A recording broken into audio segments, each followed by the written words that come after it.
जब से Russia Ukraine war का युद्ध स्टार्ट हुआ है तब से ही अगर हम यूरोप की बात करें तो बहुत ज्यादा क्रिटिकल है रशिया पे। साथ ही साथ यूरोप ने कई बार बहुत से देशों को भी ये कहा है कि किस तरीके से आप या क्यों रशिया को आप सपोर्ट कर रहे हैं। इवन इंडिया को भी बोला है कि क्यों इंडिया जो है वो रशियन ऑयल्स को परचेस कर रहा है। पर अगर हम अभी की बात करें तो यूरोप जो है वो रशिया का ऑयल परचेस कर रहा है पर इंडिया के थ्रू, और इसी वजह से जो इंडिया है वो सऊदी अरेबिया को बीट कर दिया है और यूरोप का लार्जेस्ट सप्लायर बन गया है in terms of refined oils. So hello everyone, this is Rishabh Singh and I welcome you all on study IQ pieces platform. और आज की वीडियो में समझेंगे कि कैसे जो है इंडिया की बात करें तो वो सऊदी अरेबिया को बीट कर दिया है और यूरोप का लार्जेस्ट सप्लायर बन गया है। अगर बात आती है रिफाइंड फ्यूल्स की, इसमें किस तरीके से जो भारत का एक्सपोर्ट है वो एनहांस हो सकता है, और आपको यह भी पता चलेगा कि किस तरीके से यूरोप जो है वो बिहाइंड द सीन्स यानी कि इंडिया के थ्रू जो है वो रशिया के, अगर हम ऑयल्स की बात करें या कच्चा तेल की बात करें तो उसको वो इनडायरेक्टली जो है वो इंडिया के थ्रू परचेस कर रहा है। और इस वजह से इंडिया की अगर हम एक्सपोर्ट्स की बात करें, एक्सपोर्ट्स की बात करें तो वो आने वाले समय में वो बढ़ सकते हैं या बढ़ रहे हैं या और समय के साथ और बढ़ेंगे। तो इन सभी चीजों को समझने की कोशिश करेंगे।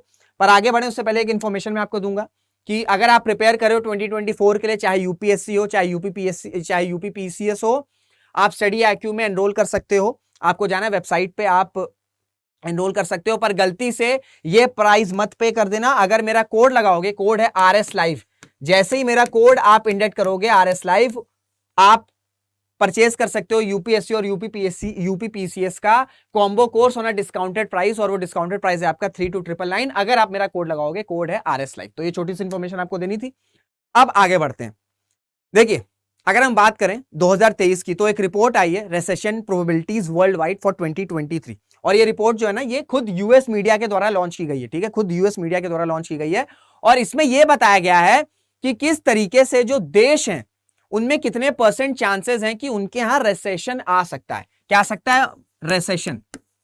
अब आपको मैं एक टास्क दे रहा हूं, आपको यह बताना है कि कितने क्वार्टर्स में जब नेगेटिव ग्रोथ होगी, कितने क्वार्टर्स में जब कंटिन्यूअसली आपका नेगेटिव ग्रोथ होगी, तब यह बोला जाता है कि वो जो कंट्री है वो रिसेशन में चली गई है।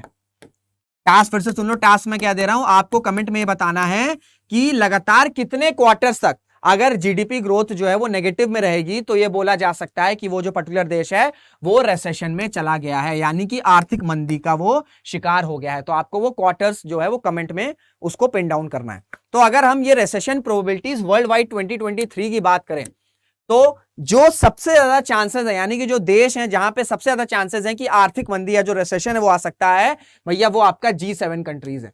ठीक है, वो आपका G7 कंट्रीज है। चाहे यूके की बात कर लें, यूएस की बात कर लें, इटली की बात कर लें, जर्मनी की बात कर लें, कनाडा की बात कर लें, थोड़ा नीचे जाओगे आप जापान भी आएगा। ठीक है, 35% है ये आपका हाई जोन में। ठीक है, ये हाई मतलब इन कंट्रीज की अगर बात करें तो इनके यहां हाई प्रोबेबिलिटी है कि वो 2023 में आर्थिक मंदी का शिकार हो सकते हैं, इनके देश में रिसेशन आ सकता है। अब वहीं अगर हम इंडिया का नाम देखें तो इंडिया का डाउन इन दम आपका लो जोन में, यानी कि 0% चांस है। इंडिया का 0% चांस है कि जो इंडिया है वो 2023 में आर्थिक मंदी का शिकार हो सकता है, यानी कि भारत में रिसेशन आने के इस साल 0% चांस है। और ये ध्यान रखना कि ये जो रिपोर्ट रिलीज की गई है वो खुद यूएस मीडिया के द्वारा रिलीज करी गई है। ठीक है, ये खुद यूएस मीडिया के द्वारा रिलीज की गई है, ये ना कोई इंडियन मीडिया ने रिलीज किया है, ना मैंने ग्राफिक्स बनाए हैं, ये आपका यूएस मीडिया ने रिलीज किया है कि जो भारत है वहां पे 0% चांस है कि आर्थिक मंदी आ सकती है। अब ये मैं आपको क्यों दिखा रहा हूं? ये मैं आपको इस वजह से दिखा रहा हूं क्योंकि अगर हम G7 कंट्रीज की बात करें तो इनके आर्थिक मंदी की इश्यूज है। इसी वजह से अगर हम रशिया यूक्रेन की बात करें तो वेस्टर्न कंट्रीज या G7 कंट्रीज ने खुल के जो है सैंक्शंस लगाए। ठीक है, ओपनली सैंक्शंस इंपोज किए रशिया पर अब जैसे जैसे समय आगे बढ़ रहा है, और रशिया यूक्रेन का युद्ध है वो चलता चला जा रहा है, अब हम ये देख रहे हैं कि बहुत सारी कंट्रीज जो हैं, चाहे जापान की बात कर लें, ठीक है, चाहे जापान की बात कर लें, अब यूरोप की बात कर लें, वो जो है वो रशिया के ऑयल्स को परचेज कर रही हैं। अब इसका रीजन ये है कि अगर हम रशिया के ऑयल्स को कंपेयर करें सऊदी ऑयल के, ठीक है, सऊदी अरेबिया के ऑयल से, तो ऑब्वियस सी बात है जो रशिया ऑयल से, ठीक है, जो रशिया का कच्चा तेल है वो आपको भाई चीप पड़ेगा। वो आपको चीप पड़ेगा। इस वजह से कई सारे जो देश हैं वो रशिया का जो कच्चा ऑयल है वो उसको लेना चाह रहे हैं, और इसी वजह से ये कुछ तरह के मीम्स भी शेयर हो रहे हैं। देखो मीम्स वाले जो है ना, जो मीम्स के क्रिएटर्स है ना, वो अलग ही लेवल के होते हैं। अब इस तरह का एक मीम जो है वो वायरल हो रहा है कि जो रशिया है वो इंडिया को अपना कच्चा तेल एक्सपोर्ट कर रहा है, और जो यूरोप है वो फिर सेम रशियन ऑयल जो है वो एक्सपोर्ट कर रहा है, पर इंडिया के थ्रू एक्सपोर्ट कर रहा है। तो इस तरीके के मीम्स जो है वो काफी वायरल हो रहे हैं। आपको पता है कि जो अगर हम बात करें हमारे जो मीम्स के क्रिएटर हैं, ठीक है, इंडिया में क्रिएटिविटी की कमी नहीं है, इस वजह से आप देखो कि जो मीम्स बनते हैं वो काफी ज्यादा हाई लेवल के बनते हैं। तो इसी वजह से इस तरह के मीम्स भी जो है वो शेयर किए जा रहे हैं। अब देखो, अगर हम बात करें ये जो रिफाइंड ऑयल्स हैं, ठीक है, अब ये कैसे होते हैं। देखो, हमने रशिया से कच्चा ऑयल, ठीक है, हमने रशिया से कच्चा ऑयल जो है वो एक्सपोर्ट किया। अब हमारी जो रिफाइनरी है ना, जो रिफाइनरी सिस्टम है भारत में, उसमें ये जो कच्चा ऑयल है ये इतने बढ़िया से रिफाइन होता है, इतने बढ़िया से रिफाइन होता है कि हम फिर जो है इस ऑयल को एक्सपोर्ट करते हैं वेरियस देशों में। आप देखो, अगर हम रशिया ऑयल की बात करें, रशियन ऑयल की बात करें, तो जब वो कच्चा ऑयल, ठीक है, जो कच्चा तेल है, जब ये खुद ही हमको चीप में मिल रहा है, जब ये हमको सस्ते में मिल रहा है, तो ऑब्वियस सी बात है जो रिफाइंड प्रोडक्ट आएगा वो भी सस्ते में आएगा। जब भाई रॉ मटेरियल ही सस्ता है तो ऑब्वियस सी बात है जो प्रोडक्ट आएगा, जो रिफाइनरी प्रोडक्ट आएगा वो भी सस्ता होगा। इसी वजह से जो एक्सपोर्ट है व्हेन इट कम्स टू आपका रिफाइंड प्रोडक्ट्स में या रिफाइनरी ऑयल्स में, वो भारत का बढ़ता चला जा रहा है। और अगर हम रिफाइनरी मशीनरीज की बात करें तो इंडिया में एक अच्छा खासा इंफ्रास्ट्रक्चर है। आपको पता होगा कि मुकेश अंबानी का आपने नाम सुना होगा, मुकेश अंबानी जो हैं उनका एक अच्छा खासा स्टेक है जब रिफाइनरी की बात आती है। जो रिलायंस रिफाइनरी है, ठीक है, जो रिलायंस इंडस्ट्रीज है, वो उनका एक अच्छा खासा स्टेक है और बहुत अच्छा खासा पैसा जो है वो रिफाइनरी के थ्रू कमाते हैं। तो इस वजह से जो अगर हम बात करें अपने रिफाइनरी प्रोडक्ट्स में, उसमें जो है इंडिया का अच्छा खासा एक डोमिनेंस है, एक अच्छा खासा से है। और अगर इसी तरीके से एक्सपोर्ट्स बढ़ते जाएंगे तो इस साल जो हमने एक टारगेट रखा है, हमने टारगेट क्या रखा है, हमने टारगेट रखा है कि भाई $900 बिलियन, ठीक है, ये टारगेट ध्यान रखना, ये आपसे पूछा जा सकता है प्रीलिम्स में। 2023 में ये टारगेट रखा गया है कि भारत के एक्सपोर्ट को $900 बिलियन तक लेके जाना है, गुड्स और सर्विसेज दोनों का कॉम्बिनेशन, गुड्स और सर्विसेज का दोनों का कॉम्बिनेशन। और एक्सपोर्ट का कितना लेके जाना है इस साल, ये 2023 की बात की जा रही है, $900 बिलियन का। तो अगर इस तरीके से जो कच्चा ऑयल जो है अगर वो हमें चीप मिलेगा, तो जो रॉ मटेरियल है जब वही सस्ता है, जब वही चीप है, तो ऑब्वियसली बात है जो रिफाइंड प्रोडक्ट्स आएंगे वो भी सस्ते होंगे। क्योंकि अगर हम रशिया यूक्रेन की बात करें तो अभी जो उनके प्राइम मिनिस्टर है, जो प्रेसिडेंट हैं ज़ेलेंस्की, उन्होंने बोला है, अब पता नहीं ये सच होगा कि झूठ होगा, पर उन्होंने बोला है कि ये जो रशिया यूक्रेन का युद्ध है ये कई दशकों तक चल सकता है। मतलब यानी कि अगर हम यूक्रेन की बात करें तो वो फुल्ली प्रिपेयर्ड हैं कि ये जो युद्ध है ये 5, 10, 15, 20 साल तक जा सकता है। क्योंकि हो ये रहा है कि ना यूक्रेन पीछे जा रहा है, ना रशिया आगे आ रहा है, ना रशिया पीछे जा रहा है, और साथ ही साथ यूएस जो है वो अपनी मशीनरी, अपने वेपन्स जो यूक्रेन को सप्लाई कर रहा है। अब यूएस की जो डिफेंस की कंपनीज है उनको भी फायदा हो रहा है, तो इस वजह से यूक्रेन को यूएस जो है वो वेपन्स प्रोवाइड कर रहा है। इस वजह से यूक्रेन जो पीछे नहीं हट रहा है, रशिया भी पीछे नहीं हट रहा है। तो किसी भी तरीके का कोई सीज फायर अभी तो नहीं दिखता हुआ हो रहा है कि कोई सीज फायर साइन होगा। और इसी वजह से जो ज़ेलेंस्की ने बोला है कि भैया जो रशिया यूक्रेन का युद्ध है वो कई दशकों तक चल सकता है। अब गॉड नोज ऐसा होगा कि नहीं होगा, पर उन्होंने ऐसा बोला है।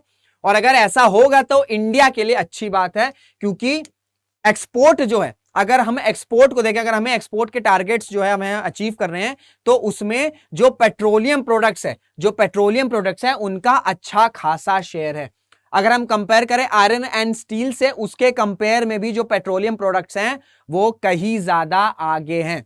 तो अगर आपसे पूछा जाएगा कि इंडिया के टॉप 5 एक्सपोर्ट क्या है, तो उसमें सबसे ऊपर क्या है, उसमें सबसे ऊपर आपका पेट्रोलियम प्रोडक्ट है। इस वजह से आपका ये जो सभी चीजें हैं, ठीक है, इस वजह से आपका ये जो चीजें हैं ये भारत के लिए काफी ज्यादा हेल्पफुल हो सकती है। अब मैं यहां पे आपको थोड़ा सा यूरोप के बारे में बताऊंगा, ठीक है, थोड़ा सा यूरोप के बारे में डिस्कस करते हैं।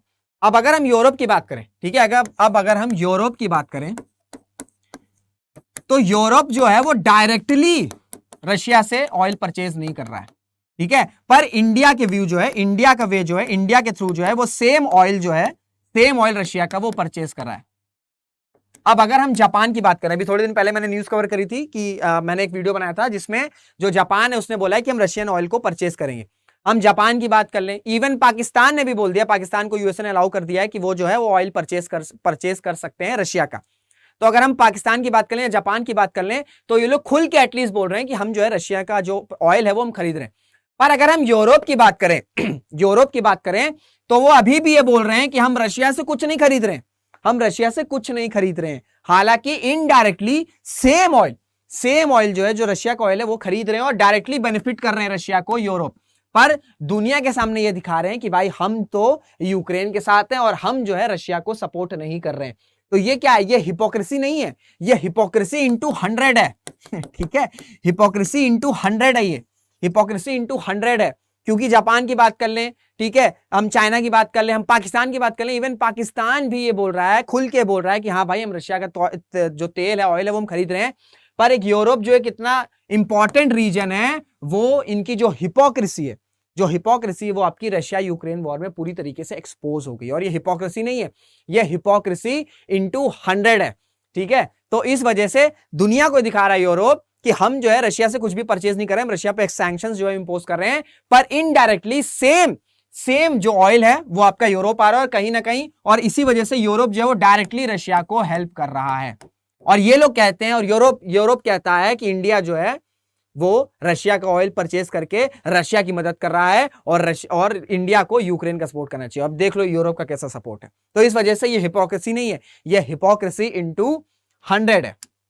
पर जो भी है, अगर ये जो वॉर है अगर ये कई दशकों तक चलती रहेगी तो ये जो एक्सपोर्ट है, भारत के लिए जो एक्सपोर्ट है, उसमें जो है एक अच्छे रिजल्ट आ सकते हैं। क्योंकि जैसे कि मैंने आपको बताया कि इन्होंने, ज़ेलेंस्की ने तो ये बोला है कि कई दशकों तक वॉर चलेगी। हालांकि अभी कुछ भी कहा नहीं जा सकता है, पर यूक्रेन जो है प्रिपेयर होकर बैठा है कि भैया 5, 10 साल, 15 साल, 20 साल तक जो है वो युद्ध चला जा सकता है। तो इन सब वजह से जो भारत है उसने सऊदी को बीट कर दिया और वो लार्जेस्ट सप्लायर बन गया है। और आने वाले समय में भी जो भारत के एक्सपोर्ट्स हैं, आप देखोगे कि भारत के जो एक्सपोर्ट्स हैं उनके जो नंबर्स हैं वो फ्यूचर में बढ़ते ही जाएंगे। और होपफुली कोशिश ये रहेगी कि जो टारगेट है अगर वो अचीव होता है तो इंडिया की इकोनॉमी के लिए एक बहुत अच्छा बूम की तरह वो जो प्ले है वो रोल कर सकता है। ठीक है, ये पूरा था, ये पूरा वीडियो था। मैंने आप उम्मीद करी कि आपको मैंने सभी अच्छे तरीके से जो भी इंपॉर्टेंट टर्म्स है वो समझाने की कोशिश करी। कोई भी डाउट रहेगा आप कमेंट्स में अपने जो डाउट्स हैं वो पिन डाउन कर सकते हो।